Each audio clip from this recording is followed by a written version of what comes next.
വിശുദ്ധ മാർക്കോസ് എഴുതിയ സുവിശേഷം 5-ാം അധ്യായം. അവർ കടലിന്റെ മറുകരയിൽ ഗെരസേനരുടെ നാട്ടിലെത്തി. അവർ വഞ്ചിയിൽ നിന്നിറങ്ങി. ഉടനെ അശുദ്ധാത്മാവ് ബാധിച്ച ഒരുവൻ ശവകുടീരങ്ങൾക്കിടയിൽ നിന്നു എതിരെ വന്നു.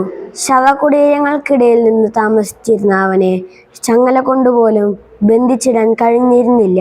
പലപ്പോഴും അവനെ കാൽവിലങ്ങുകളാലും ചങ്ങലകളാലും ബന്ധിച്ചിരുന്നെങ്കിലും അവൻ ചങ്ങലകൾ വലിച്ചു പൊട്ടിക്കുകയും കാൽവിലങ്ങുകൾ തകർത്തുകളയുകയും ചെയ്തിരുന്നു. അവനെ ഒതുക്കി നിർത്താൻ ആർക്കും കഴിഞ്ഞിരുന്നില്ല.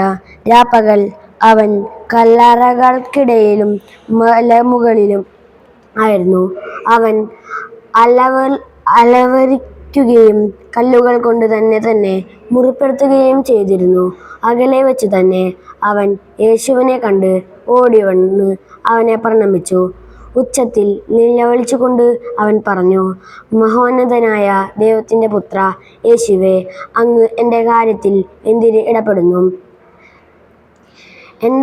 ദൈവത്തെക്കാൾ ആണയിട്ട് ഞാൻ അങ്ങയോട് അപേക്ഷിക്കുന്നു, അങ്ങ് എന്നെ പീഡിപ്പിക്കരുതേ. കാരണം അശുദ്ധാത്മാവേ, ആ മനുഷ്യനിൽ നിന്ന് പുറത്തു വരൂ എന്ന് യേശു ആജ്ഞാപിച്ചിരുന്നു. നിന്റെ പേരെന്താണ്? യേശു ചോദിച്ചു. അവൻ പറഞ്ഞു, എൻ്റെ പേര് ലെഗിയോൻ.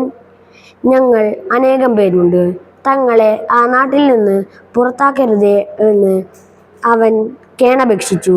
വലിയ ഒരു പന്നിക്കൂട്ടം മലയരികിൽ മേയുന്നുണ്ടായിരുന്നു. ഞങ്ങളെ ആ പന്നിക്കൂട്ടത്തിലേക്ക് അയക്കുക, ഞങ്ങൾ അവയിൽ പ്രവേശിച്ചു കൊള്ളട്ടെ എന്ന് അവർ അപേക്ഷിച്ചു. അവൻ അനുവാദം നൽകി.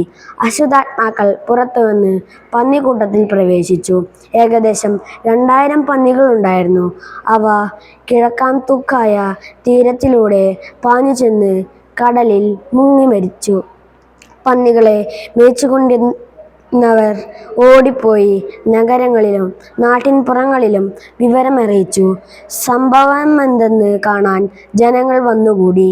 അവർ യേശുവിൻ്റെ അടുത്തെത്തി. ലെഗിയോൻ ആവേശിച്ചിരുന്ന പിശാചുബാധിതൻ വസ്ത്രം ധരിച്ച് സുബോധത്തോടെ അവിടെ ഇരിക്കുന്നത് കണ്ടു. അവർ ഭയപ്പെട്ടു. പിശാചുബാധിതനും പന്നികൾക്കും സംഭവിച്ചത് കണ്ടവർ അക്കാര്യങ്ങൾ ജനങ്ങളോട് പറഞ്ഞു.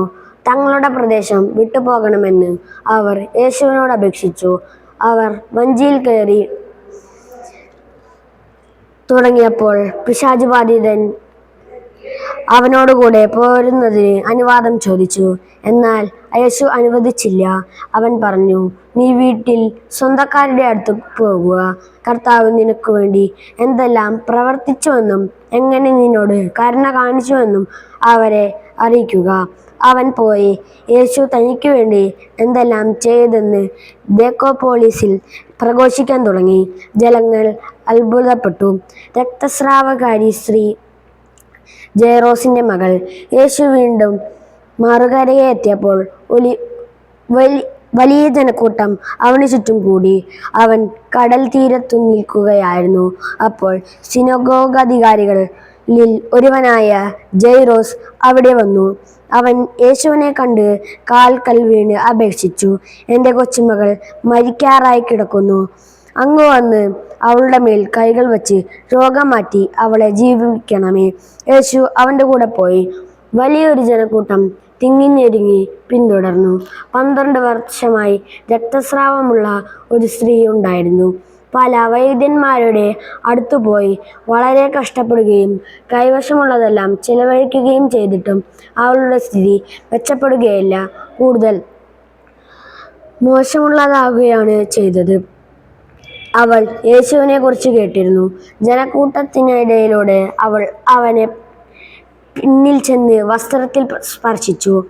അവൻ്റെ വസ്ത്രത്തിൽ ഒന്ന് തൊട്ടാൽ മാത്രം മതി, ഞാൻ സുഖം പ്രാപിക്കും എന്ന് അവൾ വിചാരിച്ചിരുന്നു. തക്ഷണം അവളുടെ രക്തസ്രാവം നിലച്ചു. താൻ രോഗവിമുക്തയായിരിക്കുന്നുവെന്ന് അവൾക്ക് ശരീരത്തിൽ അനുഭവപ്പെട്ടു. യേശുവാകട്ടെ തന്നിൽ നിന്ന് ശക്തി പുറപ്പെട്ടെന്ന് അറിഞ്ഞ് പെട്ടെന്ന് ജനക്കൂട്ടത്തിന് നേരെ തിരിഞ്ഞു ചോദിച്ചു, ആരാണ് എൻ്റെ വസ്ത്രത്തിൽ സ്പർശിച്ചത്? ശിഷ്യന്മാർ അവനോട് ചോദിച്ചു. ജനം മുഴുവൻ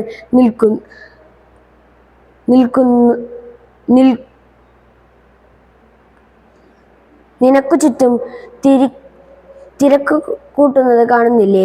എന്നിട്ടും ആരാണ് എന്നെ സ്പർശിച്ചത് എന്ന് നീ ചോദിക്കുന്നുവോ?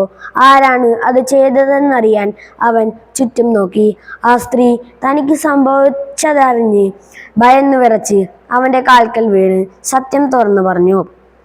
അവൻ അവളോട് പറഞ്ഞു, മകളെ, നിന്റെ വിശ്വാസം നിന്നെ രക്ഷിച്ചിരിക്കുന്നു. സമാധാനത്തോടെ പോവുക, വ്യാധിയിൽ നിന്ന് വിമുക്തരായിരിക്കുക. യേശു സംസാരിച്ചു കൊണ്ടിരിക്കെ സിനഗോഗാധികാരിയുടെ വീട്ടിൽ നിന്ന് ചിലർ വന്നു പറഞ്ഞു, നിന്റെ മകൾ മരിച്ചു. ഗുരുവിനെ ഇനിയും എന്തിനു ബുദ്ധിമുട്ടിക്കുന്നു? അത് കേട്ട് യേശു സിനഗോഗാധികാരിയോട് പറഞ്ഞു, ഭയപ്പെടേണ്ട, വിശ്വസിക്കുക മാത്രം ചെയ്യുക.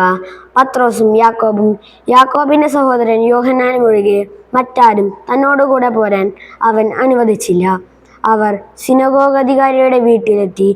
അവിടെ ആളുകൾ വലിയ ബഹളം വയ്ക്കുന്നതും ഉച്ചത്തിൽ കരയുന്നതും അലമുറയിടുന്നതും അവർ കണ്ടു. അകത്ത് പ്രവേശിച്ച് അവൻ അവരോട് പറഞ്ഞു, എന്തിനാണു നിങ്ങൾ ബഹളം വയ്ക്കുകയും വിലപിക്കുകയും ചെയ്യുന്നത്? കുട്ടി മരിച്ചിട്ടില്ല, ഉറങ്ങുകയാണ്. അവൾ അവനെ പരിഹസിച്ചു. അവനാകട്ടെ അവരെ എല്ലാവരെയും പുറത്താക്കി. അനന്തരം പെൺകുട്ടിയുടെ മാതാപിതാക്കന്മാരെയും തൻ്റെ കൂടെ ഉണ്ടായിരുന്നു കൂട്ടിക്കൊണ്ട് അവളെ കിടത്തിയിരുന്നിടത്തേക്ക് അവൻ ചെന്നു. അവൻ അവളുടെ കൈകൾ പിടിച്ചുകൊണ്ട്, ബാലികയെ എഴുന്നേൽക്കൂ എന്നർത്ഥമുള്ള തലീത്ത എന്നു പറഞ്ഞു. തക്ഷണം ബാലിക എഴുന്നേറ്റ് നടന്നു. അവൾക്ക് 12 വയസ്സ് പ്രായമുണ്ടായിരുന്നു. അവർ അത്യന്തം വിസ്മയിച്ചു. ആരെയും ഈ വിവരം അറിയിക്കരുതെന്ന് യേശു അവർക്ക് കർശനമായി ആജ്ഞ നൽകി.